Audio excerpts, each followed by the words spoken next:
Hello, wait, do you hear me? Hi, Harold. I Yes, do, you can. Harold.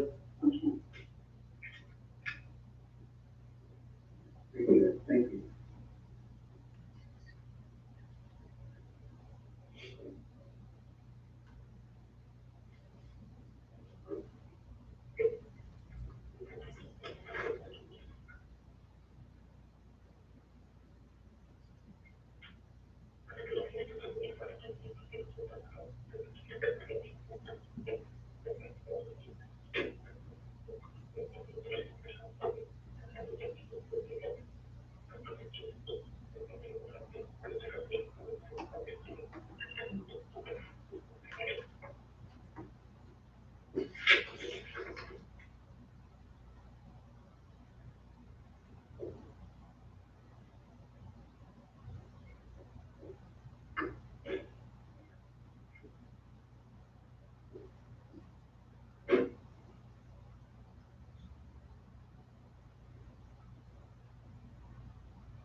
Stephanie.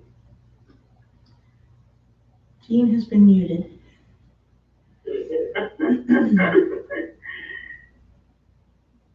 Okay, we're going to go ahead and call this meeting of the Winter City Council to order at 6:30 on Tuesday, September 1st.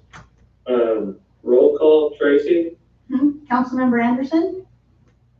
Here. Councilmember Lauren? Present. Councilmember New? Here. Mayor Pro Tem Biazzi? Here. Mayor Cowan? Here. Jesse, will you lead us in the pledge? Yes, put your right hand over your heart. Please begin. I pledge allegiance to the flag of the United States of America and to the republic for which it stands, one nation, under God, indivisible, with liberty and justice for all. Okay, thank you. Thank you. All right, with that, approval of the agenda. Shelley, is there any changes to the agenda? No, Mayor, there's no changes to the agenda this evening. Okay, we will entertain a motion. I move for approval. I'll second. Okay, Councilmember New moved and Councilmember Lauren second. Tracy, roll call vote, please. Councilmember Anderson? Aye. Councilmember Lauren? Aye. Councilmember New? Aye. Mayor Pro Tem Biazzi? Aye. Mayor Cowan? All right, carries unanimously. All right, before we move on to council comments, Ethan, do we need to report anything out of the closed session? Thank you, Mayor. No, we had a closed session prior to the regular meeting regarding potential litigation, but we had no reportable action from that meeting. Okay, thank you. So we'll move on to council comments. Councilmember Lauren. Right. Gonna save something there. On August 20th, I wrote the letter that went before council in support of the 505 overcrossing project. on August 21st, worked with the leadership of the Greater Winners Emergency Fire Fund. On August 22nd, I toured the Solano and Yellow Fire area with Chief Lopez and Councilmember New. And it was so troubling that I felt sick for days afterward. It was really a devastating fire. August 24th, I went to WPNS in the morning to help sort clothes, home goods, and unload the yellow food bank truck. They made a pallet donation of non-food items. On August 25th, I met with the Greater Winners Emergency Fund Working Group again. I also attended our emergency council meeting and on the fire update and the 505 letter. On August 26th, I had a women's caucus board meeting and presentation. I also attended the 2x2 with, there's a lot of sound in the background, with Mayor Pro Tem Biazzi. I also attended the swearing in of Fire Engineer Marquez and Officer Letterman. On the 31st, I reviewed the agenda with Interim City Manager Shelley Gumby. And in the evening, I had a Hispanic Advisory Committee meeting to discuss if we're going to do something for Festival de la Comunidad, which is this year would fall on September 26th. And we want to work with the downtown agency group and, you know, just talk about some things that would be COVID safe. On today, September 1st, I attended part of the county supervisor meeting. It was an 8-hour meeting, so I was just there for about 45 minutes of it. And that's it. Thanks.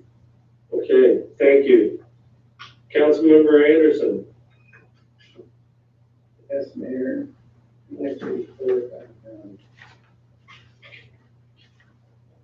on Wednesday, August 19th, contacted the Air Quality Management District in terms of air quality, and they offered to send a press release on fire and bad air situation. We'll be a copy of that to mayor and to Shelley. And I think they're going to start sending those on a regular basis. Okay, yeah, and I know those went on out to on the Facebook pages and all that as well. Good. Also on Monday the 24th, one of the telephone meeting with the County Transportation District.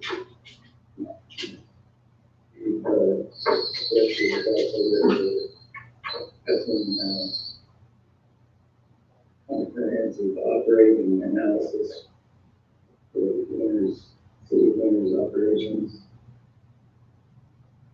And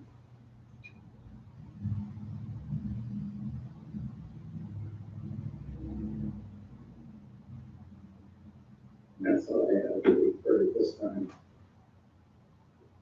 Okay, thank you. Councilmember New. Thank you. On Wednesday, August 19th, I attended Zoom meeting for the I-505 overcrossing. On the 20th, I had a SACOG meeting, and on the 22nd, I with Councilperson Lauren, I did a tour, and she said it was a tour of devastation, to say the least.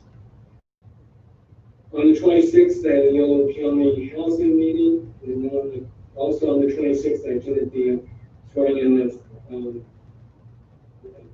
for new officers, and on the 31st, I met with Shelley tonight's meeting. Okay, thank you. Mayor Pro Tem Biazzi. Thank you, Mayor. On the 26th, I helped Mayor and Councilmember Lauren unpack some Jackery generators that were donated to help the fire victims. Very generous of the company that makes those. I think there's 100 of them, which Mayor Callan gave us an update on that. Also on the 26th of August, I attended the 2x2 with the City Winter School District. On the 26th, I also attended the swearing in for the fire department engineer Marquez and police officer Letterman. 25th, we had our special council meeting. On the 28th, I sat in on Supervisor Saylor's town hall regarding the evacuation notifications. The 31st, which was yesterday, we spent the whole day, myself along with Carla Ferguson and Chief Lopez, and we interviewed 9 candidates for opening for police officer managers. I would say that we have quite a few very, very impressive candidates that we interviewed, so we should have some good choices for them. And on the 1st, earlier today, I did the agenda review with the city manager. That's all I have. Hey, thank you. On the 19th, I also attended the 505 Zoom meeting, and then also the special meeting we had last week regarding the letter that Councilmember Lauren wrote, and we approved this putting in the package, as well as discussing the fire situation. On the 21st, Friday, I was out with Chief Lopez for several hours with the fire, and as has been said already, it's extremely devastating and quite surreal to see the destruction of so many homes in our area. It's going to be a long road to getting it all back to normal.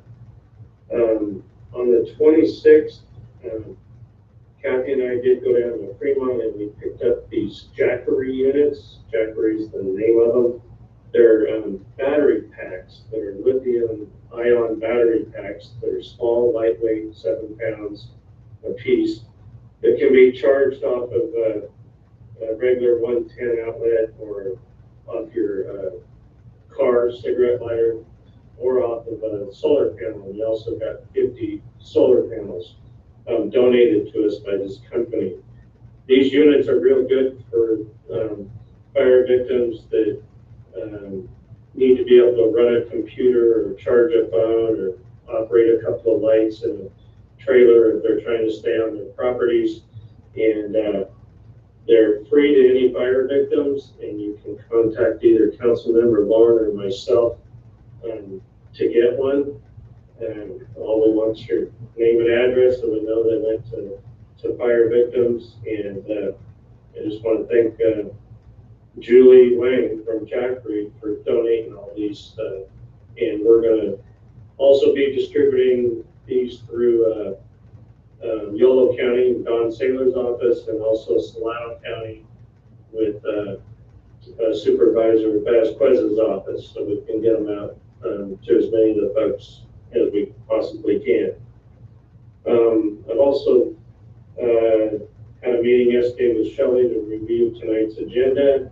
I also attended the swearing in for the fireman and the police officer, and I think that's about it for now. So, Mayor, thank you everybody for all your work. Yes, go ahead. I just want to add that yesterday, the 31st, I had this gender review meeting with the acting city manager. So, Okay, thank you. Jesse?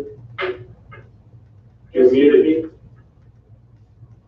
I was remiss in saying that the Greater Winters Fire Relief Fund is about at $62,000 at this time, and we've gone talking to Solano Community Foundation about working together because Solano is part of our population in Winters. So you just make the circle bigger and serve more, and that's what we're doing. So I just wanted to mention that That's awesome. That fund's really taken off. That's great. Okay, at this time, we'll take any public comment on items which are not on our agenda. And you can use the raise your hand icon, and Tracy will call on you. Is there any public comment for non-agendized items? Tracy, you got any hands? Yes, Kate Ladish. Go ahead, Kate. Okay. Thanks, Tracy. Thank you, Mayor Cohen. So, my name is Kate Ladish, 400 Margaret Street, number 21. At last week's special meeting of the City Council, I suggested that the City of Winters must be proactive in planning for future disasters. That what's happening now is as we know, not a one-time incident. And I also offered to be involved in any of those efforts. Given everything that's happening in our zip code and nearby, I have to say I'm surprised that there's nothing on the agenda about, for example, a fire update today. So I'll offer these comments during public comment instead. There are ways, specific and more general, that the City of Winters can take steps to improve our disaster planning. And I'm certainly not going to be exhaustive with those, but there are a couple ideas that I would like to just put out there as both staff and council begins thinking even now of what you will have on the agenda for your next meeting. And I really do hope that there will be something on the agenda for the next meeting. It's not something that can wait. So one example to back up. So today, as the vice chair of the Yolo County In-Home Supportive Services Advisory Committee and a member of the County Senior Commission's Disaster Preparedness Subcommittee, I, along with Elaine Roberts-Musser, presented on our revised recommendations for emergency preparedness and evacuation planning for seniors and people with access and functional needs. And within that, focus particularly on people with different types of disabilities. One of the outcomes of that was that the board voted to establish a subcommittee that would focus on this. And this is Supervisors Don Saylor and Jim Provenza. And then within the motion, Elaine and I will be working with them, and we'll all be working with staff, particularly OES and EMS on the county side, in order to prioritize some of the recommendations and figure out what's really immediate and needs to happen on the county scale, and how to implement some of these. That would be a place that the city could really connect. There's such rich dialogue already with our county representatives that would be a really easy place for the city. The city could connect in and not have to necessarily start creating its own framework just right off the bat. So that's one idea.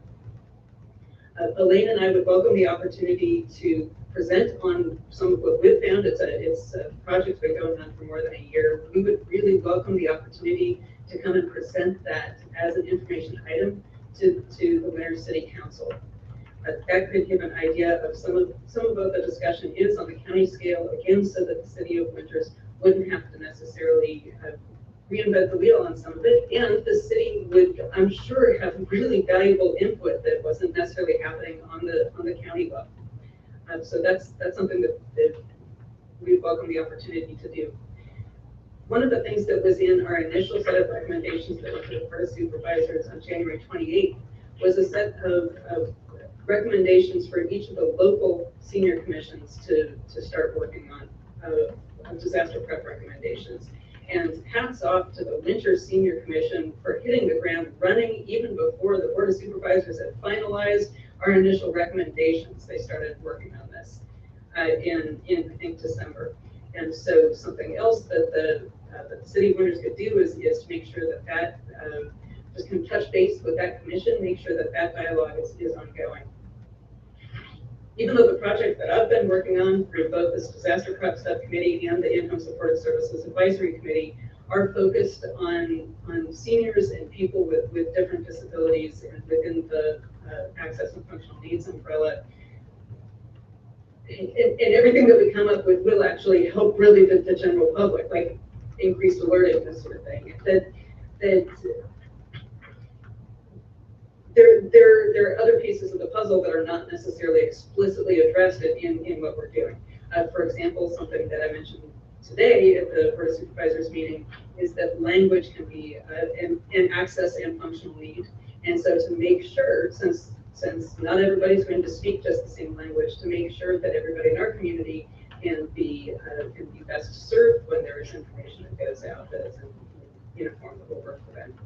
Again, those are just some ideas, and I wanted to get them before you so that you could start thinking about them, so that you could decide what to direct staff to have on the next agenda and to get going on this. Our community is doing an amazing job banding together after this disaster. Really, the hallmark of a resilient community is that we plan ahead for the next one, even while we're dealing with this current one. Thank you so much. You're welcome. Tracy, do we have any other public comment? Let's see, I don't see any. Okay, then we will move on. Consent calendar. Ms. Calendar, are you gonna take care of this? I am. So the first item on the consent calendar is the minutes of the regular meeting held on August the 18th. The second item is a proclamation of the City of Winters celebrating September 21st through the 25th as Fall Prevention Awareness Week. Item C is waiving the second reading and adoption of ordinance 2020-05, an ordinance of the City Council of the City of Winters approving the NeighborWorks tentative map and PD overlay. And the final item on the consent agenda is final acceptance of public improvements for the Winters Highlands Stones Throw Phase 2 subdivision. Okay, is there any questions or concerns on the consent calendar? If not, we will entertain a motion. I move that we approve the consent calendar. Okay, we have a Second. Okay, we have a motion by Mayor Pro Tem Biazzi and a second by Councilmember New. Tracy, roll call vote, please. My Councilmember Anderson, Aye. Councilmember Lauren, Aye. Councilmember New, Aye. Mayor Pro Tem Biazzi, Aye. Mayor Cowan. Aye. Motion carries unanimously. Okay, we'll move on to our first discussion item, which is the Winters Downtown Business Association update. And I believe we have Chris Turkovich is going to Through the give us a chair, little presentation here. through the chair, Yes. Mr. Mayor. Yes. At this time, since I have both property located near downtown, I have to recuse myself and I have to jump off the meeting. So another agenda item comes up. Oh, okay, and then you have a conflict with item number 2 as well? I do. Okay, and we will make sure we get a hold of you when it's time for item number 3. All right. Okay, Thank you. thank you, Councilmember Anderson. Okay, Chris, it's all yours, buddy. Thanks. So, Chris Turkovich, business owner and president of the Downtown Business Association. And basically just doing an update on our association and kind of an overall update on what's going on downtown. So our association officially launched this spring without much effect. That we were going to start in March or April, and obviously that kind of kicked off. So our association, 501c6, and we're here to represent all of the downtown. So we are currently getting membership and growing the association and trying to help out where we can in our current situation. Obviously, some of our focus has changed since the spring. Parking, trash were pretty high on our list at the turn of the year. And obviously now we're focusing more on business survival, retention, dealing with the COVID stuff. So tonight we're here to ask council for an extension on the downtown from Main Street closure. Currently the street's closed from railroad to the mid-block, as well as we have some temporary outdoor seating areas in the downtown area. So the current thought right now is to extend that closure and those seating areas until November 4th. And that is, right now we are kind of working on our plan. The big scary unknown for all businesses downtown is what's going to happen when the weather turns, and if businesses are still not allowed to operate indoors. This is kind of the major thing that a lot of businesses are starting to kind of organize on how they're going to operate. But for us currently, the street closure is helping out a lot. It's inconveniencing a number of businesses as well. But there's going to obviously be some trade-offs there. And for the overall downtown, November 4th is the date. We were looking at the end of October. October 31st, Halloween falls on Saturday. So we figured the end of that weekend. And then this year being an election year, November 3rd, Tuesday, we figured we could do something downtown to promote the day. So following the November election day, that's the November 4th date. So, and that would kind of culminate at the end of the summer/fall outdoor dining season. So with that, we've got, unfortunately, the downtown in the last 6 months has taken kind of a 10-year step back as far as the vibrancy and businesses. We've got a lot of vacancy. That's going to be for us, probably the number one priority for us in the Downtown Business Association going forward is trying to retain any businesses that we currently have, try not to lose any more. And then eventually we're going to have a number of vacancies to fill. So it's good news recently with the hair salons being allowed to go back indoors. It's going to help a number of businesses. On Main Street itself, we've added, recently we've added our misters, which are helping, and we're with big help from the city. Big thanks to Eric Lucero and his staff. They've helped out a lot in getting our base redesigned, bringing in the wine barrels, adding the misting systems, and we have shade cloth going up that we intend to have up before the weekend, because it's going to be a hot one this weekend. So that will help quite a bit. And then going forward, we are trying to promote as much as possible the dine out for downtown. And that's kind of a shared campaign for all the food service, wineries, and restaurants in breweries in downtown. We are getting ready to start a promotion to promote Wednesdays as Wednesdays and winners.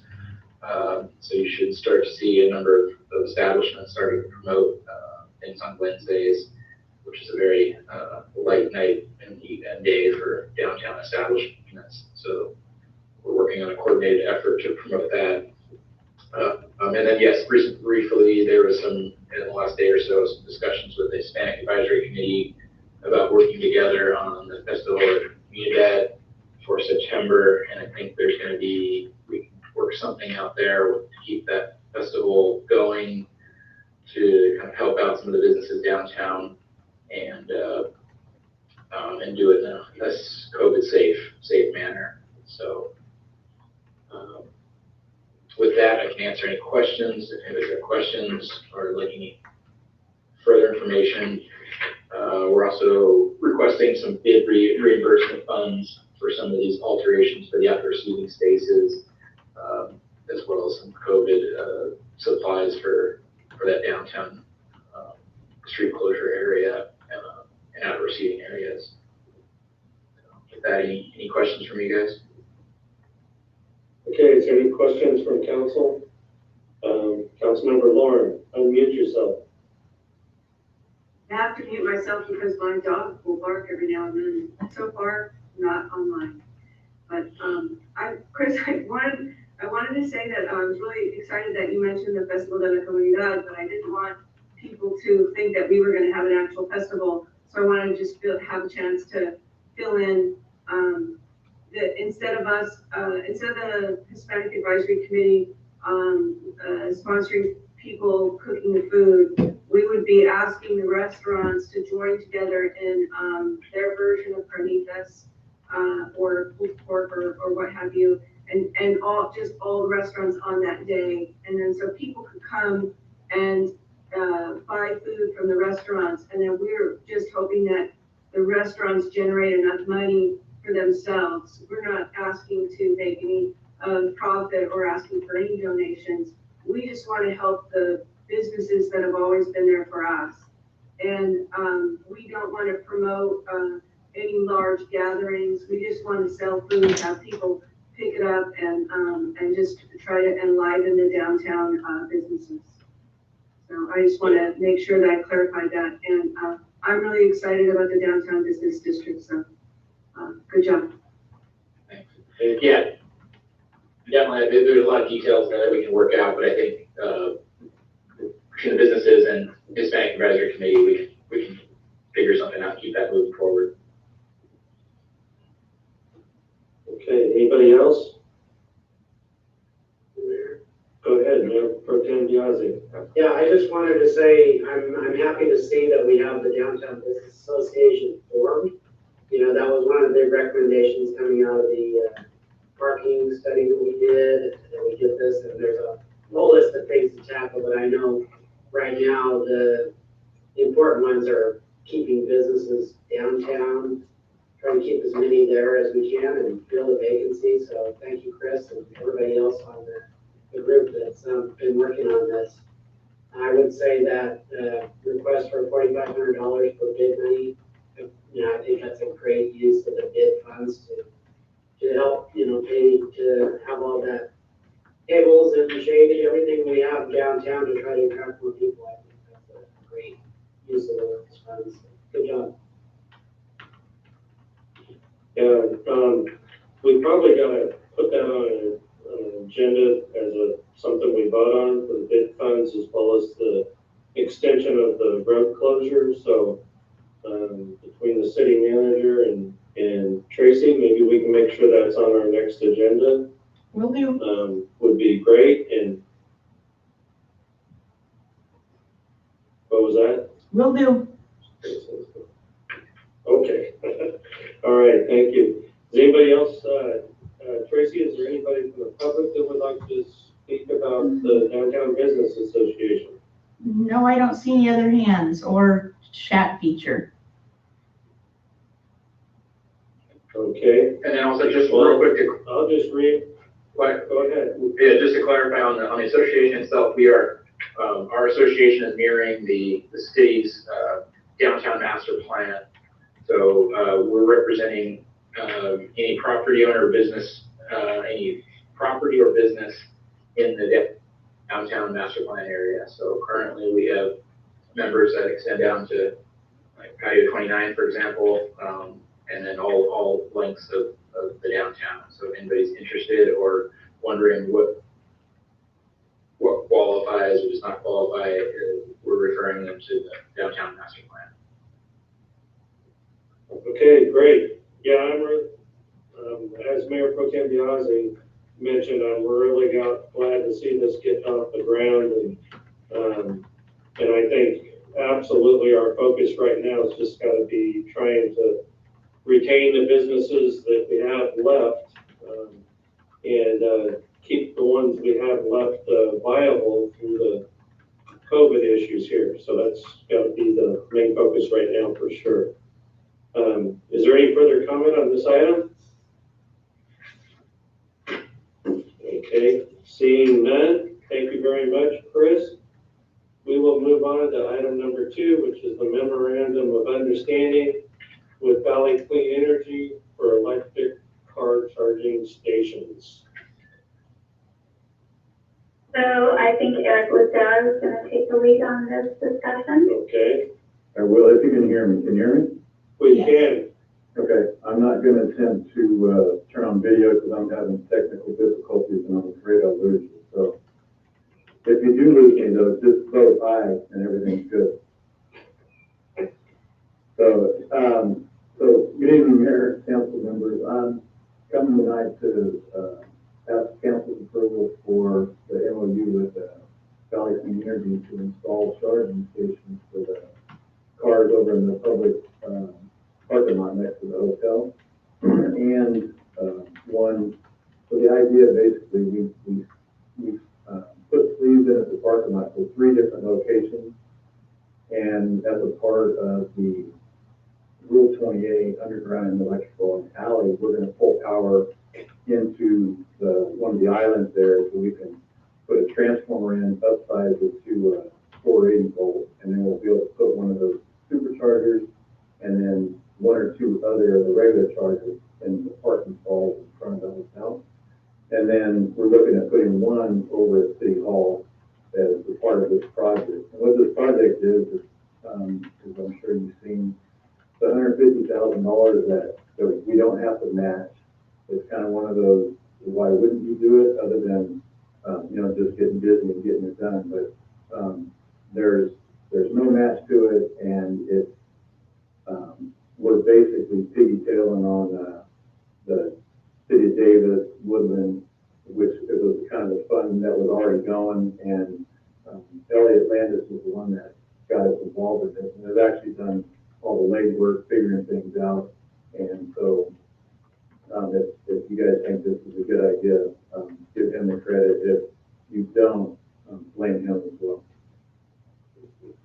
So I'll answer any questions you have of kind of what our plan is, because I know there's different scenarios that we're looking at as long as we can stay under that budget, whether it's 4 chargers in one area and 1 in another, or 2 in another, or even upgrading some of the 2 chargers that we have at the community center. Our goal basically is to do as much as we can and stay under that $150,000. Okay, thank you, Eric. Does anybody on the council have questions for Eric? Mayor Pro Tem Biasi. Yeah, Eric, do you guys have an estimate on how much it would cost to do what you've laid out there, which were 2 chargers in the lot by the hotel, as well as the fast charger and a 4th one at City Hall? Right now, I've asked Ample Electric, they've done a few of these, so I've asked them to give me a quote on that, so I know exactly what we can and cannot do. And one for sure is upgrading one of those to be in one of those superchargers. And then on the Abbey Street side of the parking lot, of the falls up against the hotel, we have 2 other sleeves, and we can actually put, because most of those other regular chargers will come with a dual charging system. So you can actually do 2 spots. So if we put 2 over there, we'd actually have the capability of doing 5 along that side there. Now, whether we want to make those car charging stalls only or not is a discussion we have down the road, because we can still put the chargers there, but if somebody pulls in there and parks, it's taken, or we put signs up where no one can, but the parking situation. So like I said, that's a discussion in a month or so where we know where we are. But right now I'm waiting for Ample to give me a quote, and then Elliott was getting some numbers as well. But right now our focus is whatever we can do with that without going over the budget. That's what we plan on doing. I'm thinking we're going to get 4 for sure, and that's kind of my goal. So I would like us to look at, I know these new chargers that we're talking about installing will have the ability there where we can, people have to pay for their charging. We have the 2 at the community center where one is set up where we pay, people could pay, the other one is not. I would like to have us also look at upgrading the one that we're not set up to pay at, so that all the stations that we have in the future are able to accept payment. Right, and that's part of all the new ones we do get will be that system where they do have to pay. And then I just need to go and find out if we can take the chargers that we have at the community center, and maybe there's kind of like a recycle, get a little bit of money for what we have and then get some new ones. So we're also looking into that. But that's the goal, that's what we want to do, so we're not, just handing out free electricity for people to charge their cars there all night long. And then make it more of, visitors are coming in and they've got a way of, charging the car to get back home. Yeah. So that is on the list of to do, so that will also determine, how many chargers we put in the parking lot or at City Hall. Okay. I mean, if we have to, I'd like to see us maybe put only, instead of 3 of them at the hotel, maybe one less, and then upgrade that one at the community center. Right, exactly. Okay. Councilmember Lauren. I just wanted to say that having these chargers downtown, I believe will draw people to want to stay where they could have their car below and stay in the hotel or go to our restaurants. I think that it's advantageous to our community, and I believe that it is also aligned with our climate goals. And I think it's a great project. I'm glad Valley Clean Energy and I believe SACOG came together for the money. Correct, that is, SACOG is the other partner, so, yeah, thanks for bringing that up. Thank you. Anybody else have any comment or questions for staff? Tracy, do we have a representative from Valley Clean Energy that's with us tonight that might want to comment on this? I think we do. Yes, Jim Parks, I believe. Jim Parks is here. I am here, and we are excited about this project. It was approved by SACOG at the tail end of 2018, so we're almost at the 2-year mark to finally start moving. There were several things that had to fall into place before we could actually spend money, but we are excited and thrilled about this project. I'm glad that Eric and Elliot are on board and helping out on this. So we're thrilled. It's going to happen. I think it'll happen quickly now after this point. So I wanted to thank the City Council for your support for this project. Thank you. Anybody else? Tracy, is there any public comment on this item? No, there isn't. Okay, Councilmember Lauren. I'd like to move the item. Okay. Okay, we have a motion by Councilmember Lauren and a second by Councilmember New. Tracy, we'll do a roll call vote, please. Councilmember Anderson? Councilmember Lauren? Yes. Councilmember New? Councilmember New? Yes. Mayor Pro Tem Biazzi? Yes. Mayor Cowan? Aye, motion carries unanimously. All right, thank you, everybody. We've been looking forward to this one for a while. Thank you, Jim. Thank you, Eric. Hello? Very welcome. Hi, Gayleen, you can have Harold get back in the meeting. Okay, thank you. Wait for Councilmember Anderson. Yes, we will. Tracy, you got somebody on getting Harold back? Yes, I've talked to Gayleen. He should be with us in just a moment. Okay.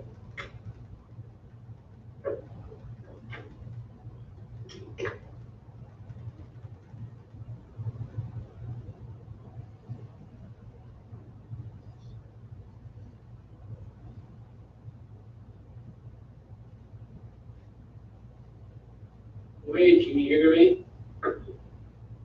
Yes, I can, Pierre. I don't know why you couldn't hear me before. Okay. Okay, I think we have Councilmember Anderson back. Yes. Okay, we'll move on to discussion item number 3, which is resolution 2020-48. It's a resolution by the City Council approving applications for per capita grant funds as per Prop 68. Shelley, are you taking this? Yeah. So, the Parks and Water Bond Act of 2018, also known as Prop 68, provides funds for local park rehabilitation, creation, and improvements on a per capita basis. The first step to being able to access the funding is to adopt, well, the first step was to attend a mandatory training, which I did do. And then the second step is to adopt the resolution by the city council that allows us to submit applications, an application or applications for doing park work within the city of Winters. The amount that the city has been awarded is $177,952. It is all based on a per capita basis. And based on what I saw, the $177,952 is the minimum amount that would be granted. So what we need to do is we need to adopt this resolution 2020-48. And then once we've done that, we can move forward in identifying our projects and getting an application package put together for how we want to spend this money on parks within the city of Winters. Okay, thank you. Is there any council comments or questions for staff? Go ahead, Mayor Pro Tem Biasi. Yeah, I went over this with Shelley in the agenda review. It requires a match of $44,488, which my inquiry was where that match would come from, and he assured me we have funds in our parks fund that we can use to do this. And I think it would be great to get that much done. 177,000, 78,000. That would be great. Move forward towards getting that, and we have the money for the match that's required, so I think it's a good opportunity. For sure. And Shelley, does that come out of the parks impact fees from new development? Is that where that pot of money is? If we use it on a park that's related to new development, for example, if we use it as part of the 3 Oaks Park, which that's what it's called, then yes, we could use impact fees for that. If we want to do improvements in an existing park, we would use, we have some park capital money, and the difference is impact fees can only be used for items that are part of that are needed because of new development. The capital can be used to help replace capital in existing parks. But there's funding in either one of those funds, depending on which direction the council wants staff to go in the park area. It must be spent for capital projects, so it can't be used for repairs, but it needs to be used for capital projects within the park. Okay, thank you for clarifying that. Is there any other questions for staff? Or go ahead, Bill. Just based on your timeline, it's going to be quite a while before we see any of these funds based on what you have laid out there. It looks like maybe not until June 2022. Well, yeah, the way they explained it is we can start submitting applications as soon as we identify our project, but they want to have all contracts executed by June 2022. So I'm not sure that we would have to wait all the way to June 2022 to get an executed contract, but based on their timeline of all the projects have to be completed by December of 2023, and then all of the completion packages, which is all the documentation for being how you spend the money, and they have photos that are required and signage that are required. I think they're saying the last date that they can execute a contract would be June 2022. So we could potentially, yes. But then it is the state, so, how fast are they gonna move? I mean, the bonds were passed in 2018 and we're headed in the last quarter, we're headed towards the end of 2020, so it's taken them this long to get the program pulled together. Councilmember Lauren. Thank you. I'm hoping that there's a public input process for how we use the funds. I am very supportive of the new parks, but there are older parks like the Value Park that, could use some, capital projects and, other older parks throughout the city. So I'm just hoping that, whether it's, by, letter or by a survey online, that we get a little bit of public input on use. But, yeah. Councilmember New. I just wanted to say that, given the timeline that's already taken place, the 2 years that we haven't gotten anything done, the sooner that we can get started on this, the better. And I think it's a wonderful opportunity for us to make some improvements that we wouldn't be able to do otherwise. So let's do it. I agree. Okay, Tracy, is there any public comment on this item? No, there isn't. Okay. With that, if there's any further questions or comments, Councilmember New? I was just going to move for approval. Okay. I would like to second the motion. Okay, we have a motion by Councilmember New and a second by Councilmember Lauren. Tracy, can we do a roll call vote, please? Councilmember Anderson? Aye. Councilmember Lauren? Councilmember New? Aye. Mayor Pro Tem Biazzi? Aye. Mayor Cowan? Aye. Okay, motion carries unanimously. And that brings us down to the city manager's report. Shelley? Well, it's been a busy week, and so I'm just trying to stay on top of a lot of the projects that have come across my desk in the last couple of weeks as I'm covering for the city manager position. Lots of meetings, lots of new topics coming across the desk. Usually I don't get topics until it involves money, and I'm getting into things a little bit sooner. So I have had some meetings with Valley Clean Energy. I had my first meeting with the Yellow County city managers group last week. So I'm just, I'm trying to stay on top of everything that's coming right now. So it's exciting and sometimes a little overwhelming. I'm sure. A couple of additional things I want to mention real quick. Mayor Pro Tem Biazzi and myself, as the subcommittee, we have been back and forth a little bit. We probably should have reported this in the council comments with Bobby Peckham in our city manager search. And the last numbers I saw was somewhere near 60 potential candidates have been contacted and spoken to, and there's somewhere north of 35, somewhere around 38, I think, applications been turned in. Is that correct?